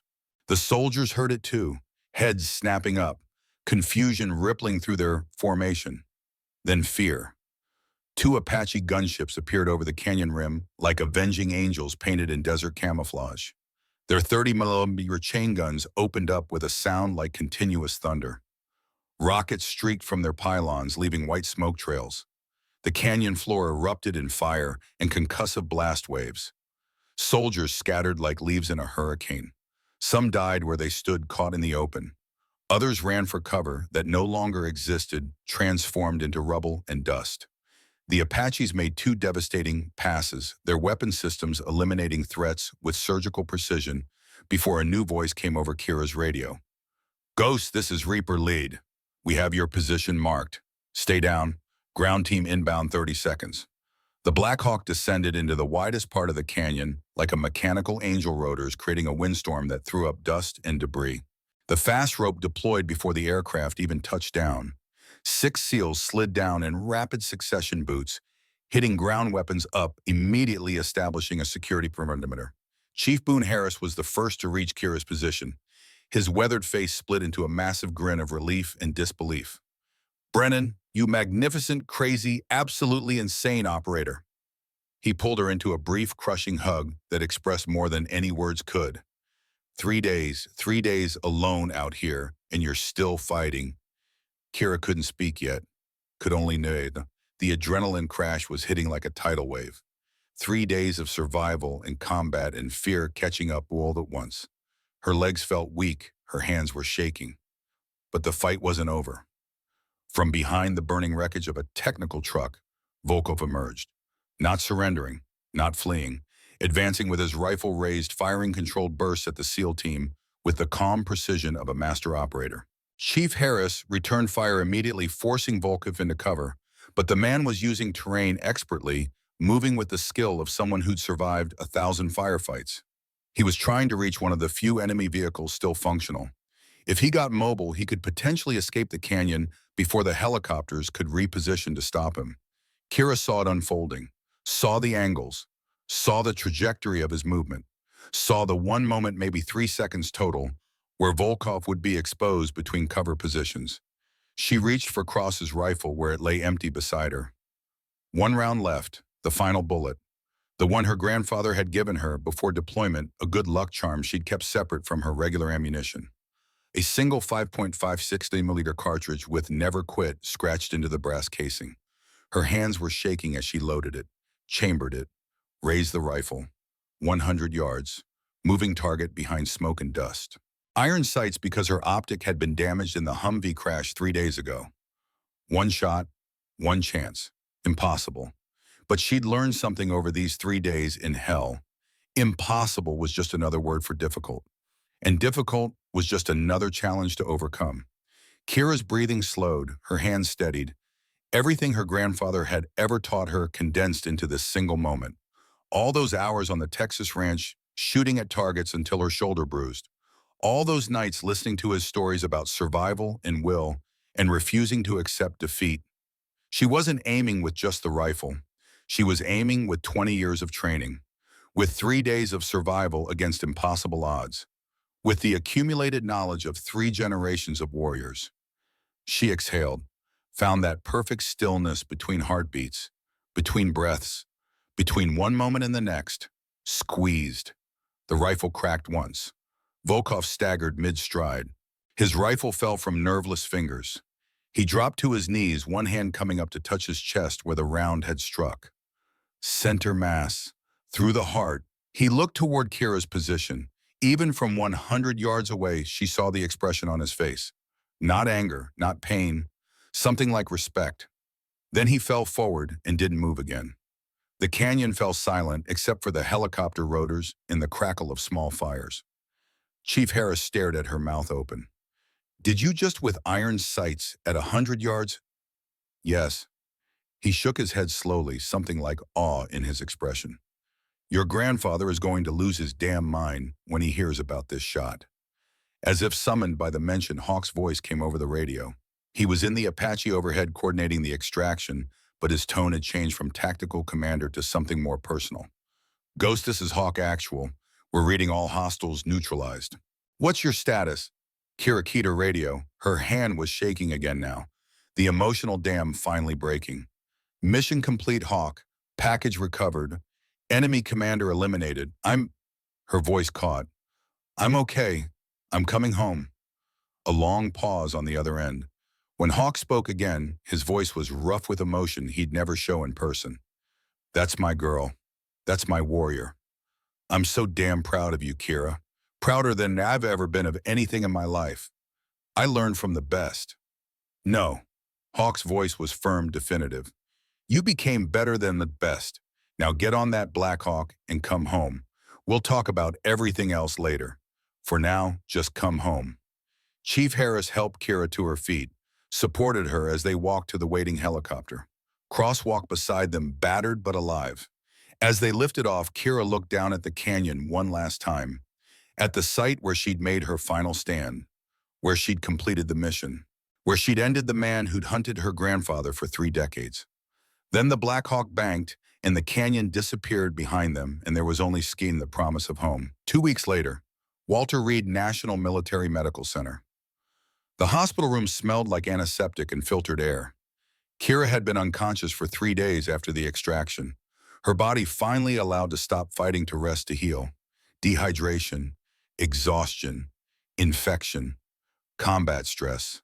The doctor said she should have died multiple times, but she hadn't. Brennan's didn't quit, even when their bodies tried to. When her eyes finally opened, Hawk was sitting beside her bed, reading a worn paperback, just like he'd done when she was a kid recovering from childhood illnesses or injuries from ranch accidents. He looked up when he heard her stir, set the book aside carefully. "Welcome back, kiddo." "How long?" Her voice was rough, throat dry. "3 days. Doctors say you should have died 4 different ways. Desert heat exposure, septic infection, combat stress, cardiomyopathy, severe dehydration. Your body just refused to quit." He poured water into a cup, held it so she could sip through a straw. "Stubborn, like your grandmother." "Like you mean?" A small smile. "Yeah, like me too." He pulled his chair closer. His weathered hands, still strong at 62, gripped the bed rail. "They're calling it a tactical masterpiece. What you did out there. 23 confirmed enemy KIA over 72 hours. Successfully protected and recovered a high-value intelligence asset under extreme duress. Completed the mission against odds that any reasonable assessment would call impossible." Kira tried to sit up. Pain lanced through her left side where the shrapnel wound was still healing. Hawk gently pushed her back down. "Easy, you're still recovering." "Tell me about Volkov. Is he—" "Dead, confirmed. One shot center mass through the heart. The ballistics team analyzed the shot. 102 yards. Moving target. Smoke obscuration. Iron sights. Wind gusting to 15 knots. Hawk's voice carried something like wonder. "It's one of the finest shots in Nisao combat history. They're going to study it." "I had a good teacher." Hawk's eyes were wet now. He didn't bother hiding it. "The man who hunted me for 31 years. Who swore revenge on my bloodline. Who wanted to destroy everything I loved. You ended him with one bullet. Saved your own life. Saved Cross. Completed the mission." He had to pause emotion, threatening to overwhelm his control. "Your grandmother would have been so proud." "God, Kira, I'm so proud I can barely breathe when I think about it." "What about the team, Chief Harris?" "The others. All accounted for. Chief Harris sends his regards and says when you're healed, he owes you a steak dinner. The rest of the team, too. You're a legend now in the teams. The SEAL who survived 72 hours alone and came out a warrior." A weight lifted from Kira's chest. One lost Trevor Mills, but it could have been catastrophic. The mission had cost, but not as much as it might have. And cross the HVT. "Ethan Cross is alive because of you. The intelligence he carried prevented a coordinated attack on 3 forward operating bases. The enemy was planning to hit all 3 simultaneously. Would have killed hundreds of American soldiers." Hawk leaned forward. "Because you refused to quit, because you completed that mission, you saved more lives than you will ever know. They're talking about the Navy Cross." "I don't need medals. I just needed to finish what we started." "I know." Hawk squeezed her hand. "And that's exactly what makes you a SEAL. Not the physical training, not the tactical skills. The absolute commitment to mission completion. The refusal to accept defeat. That's what separates us from everyone else." Over the next few days, visitors came. Commander Dalton, stiff but genuine in his respect. Chief Harris, who brought flowers and terrible jokes that made her laugh despite the pain. Members of the SEAL team who treated her with a new level of respect that felt both earned and humbling. And investigators, because the mission had been compromised from the start and someone had betrayed them. Captain Mitchell came personally on the 5th day. His face was grim. "We found him." Lieutenant Commander Stevens, Dalton's deputy operations officer. He'd been selling intelligence to enemy forces for the past 18 months. $20,000 per mission package. Mitchell's jaw was tight with barely controlled anger. "The ambush that killed Corporal Mills and nearly killed you. He set it up. Sold your route, your timing, everything." Rage flared hot in Kira's chest, making her heart monitor spike. "Where is he now?" "Military custody. General court-martial convening in 30 days. The evidence is overwhelming. He'll spend the rest of his life in Leavenworth. Possibly face death penalty for treason during wartime." "Good." The word came out flat, hard. Mitchell sat down heavily. There's more. The convoy transporting Cross, the one you intercepted. Stevens had already sold that information too. The enemy planned to execute Cross on video and use his identity to feed us false intelligence for months. Would have led to multiple operations being compromised, including a major offensive we were planning. He met her eyes. Your 3 days of hell, your refusal to quit your completion of that mission, you didn't just save Cross. You saved hundreds, maybe thousands of American lives. The weight of that settled on Kira like a physical thing. All that suffering and all that fear, all those moments when quitting seemed like the only rational choice it had mattered. It had meant something far bigger than her own survival. One more thing, Mitchell continued. The Navy wants to officially recognize what you did. You're being awarded the Navy Cross, second highest military decoration for valor. The ceremony will be in 3 months after you've fully recovered. 3 months later, Naval Special Warfare Command, Coronado. The ceremony was deliberately small. No press, no cameras, just the SEAL community and essential command personnel. Some things were meant to be honored privately within the family of warriors who understood what they truly meant. Kira stood at attention in her dress uniform, still feeling occasional twinges from her healing wounds. Hawk stood beside her in his own uniform, pulled from retirement for this occasion. His silver hair was neatly trimmed, his bearing still ramrod straight despite his age. The citation was read by Admiral Richardson, commander of Naval Special Warfare. For extraordinary heroism in combat operations against armed enemy forces, Sergeant Kira Brennan repeatedly engaged numerically superior enemy forces while severely wounded without support and in extremely austere environmental conditions. Her tactical acumen, combat effectiveness, and absolute refusal to surrender resulted in 23 enemy killed in action, successful recovery of a high-value intelligence asset, prevention of major enemy operations, and elimination of a high-value enemy commander. Her actions reflect the highest traditions of military service and bring great credit upon herself, the Naval Special Warfare community, and the United States Navy. Hawk stepped forward and pinned the Navy Cross on her chest. His hands were completely steady. His eyes were filled with a pride that transcended words. He leaned close, whispered, so only she could hear.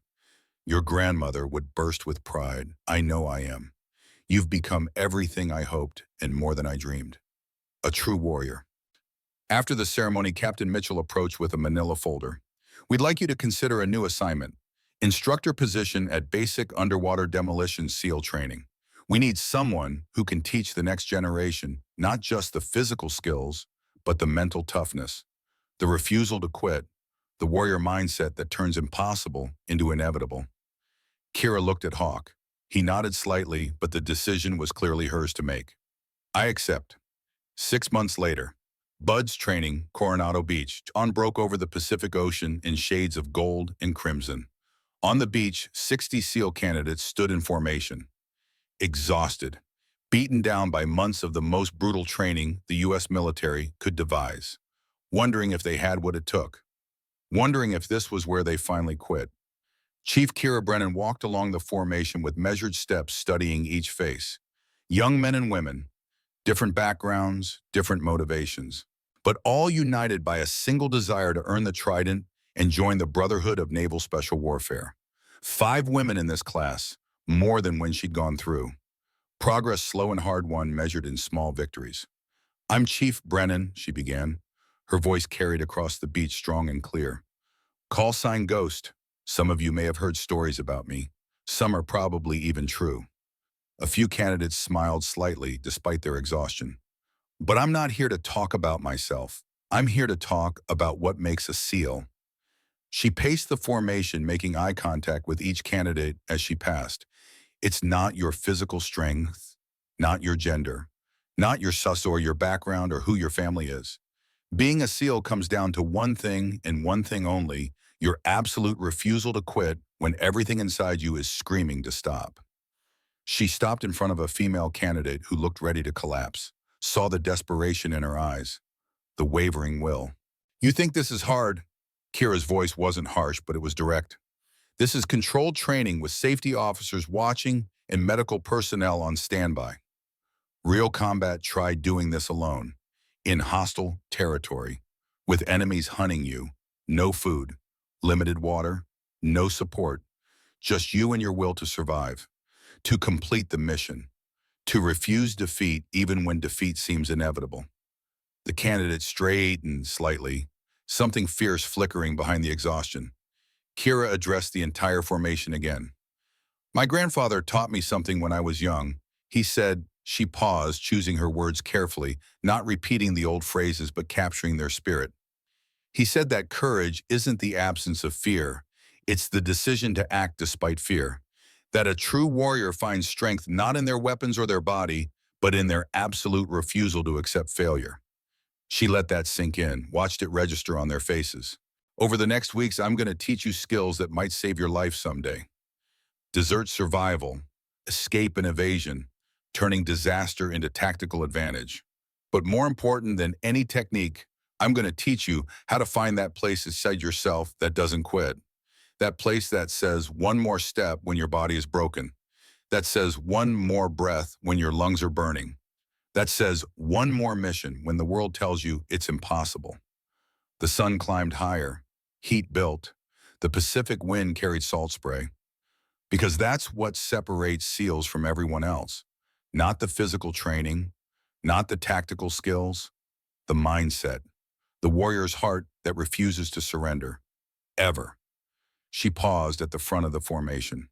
Now let's see who has it. Into the surf. Move. The candidates ran toward the ocean, some strong, some struggling, all pushing forward. Kira watched them go, seeing herself years ago in their determination and their doubt.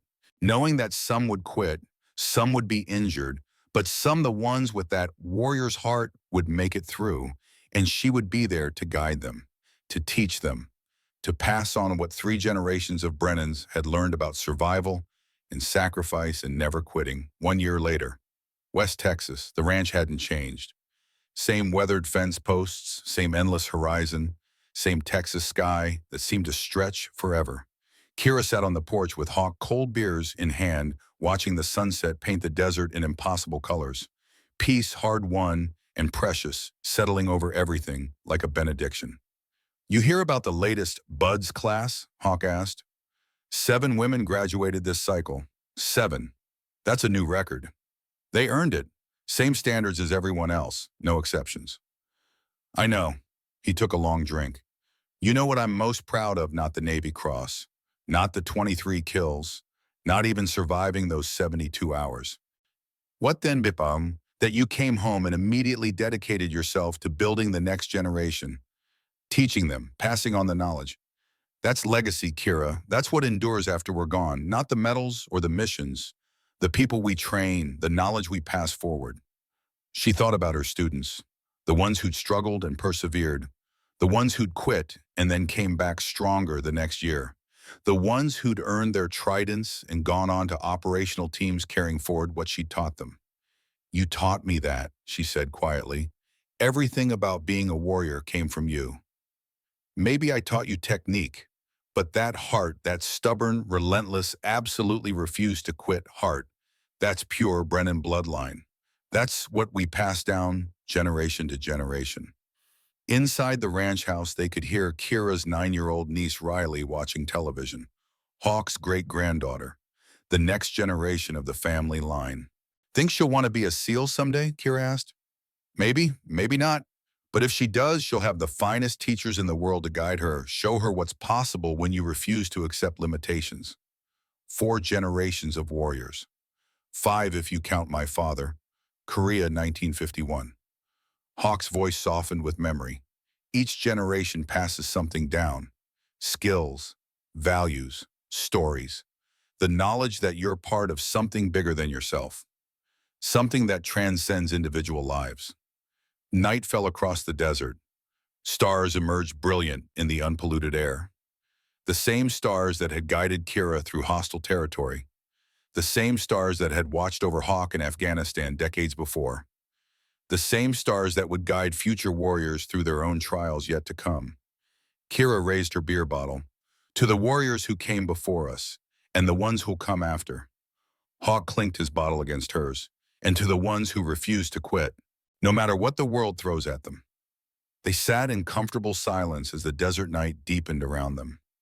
Somewhere in the house, Riley was asking her mother about Aunt Kira's medal displayed in the living room, about what it meant, about what her aunt had done to earn it, the stories being passed down, the legacy continuing. Inside, Kira could hear her sister explaining in simple terms about courage and duty and never giving up, planting seeds that might grow into something extraordinary years from now. Hawk glanced at her. You going to tell her the real story someday, when she's old enough? Maybe, if she asks. Kira smiled slightly. Or maybe I'll just take her out to the desert, teach her to shoot, show her how to find water where none seems to exist. Let her learn the way we learn by doing, the Brennan way, the only way. The stars wheeled overhead in their eternal dance, the desert night wrapped around them like a blanket woven from silence and memory. Kira thought about those 72 hours. The fear, the pain, the moments when quitting seemed like the only rational choice, and how she'd found something inside herself she hadn't known was there or maybe had always known, but never tested. The absolute refusal to surrender. Not because she was superhuman, not because she didn't feel fear or pain or desperation, but because 3 generations of Brennans had taught her that warriors don't quit. They adapt. They overcome. They find a way. Always. And now she was teaching that same lesson to the next generation, passing the torch, building the future. The mission continued. It always would, because that's what warriors did. They survived. They taught. They endured, generation after generation after generation, until the stars themselves burned out.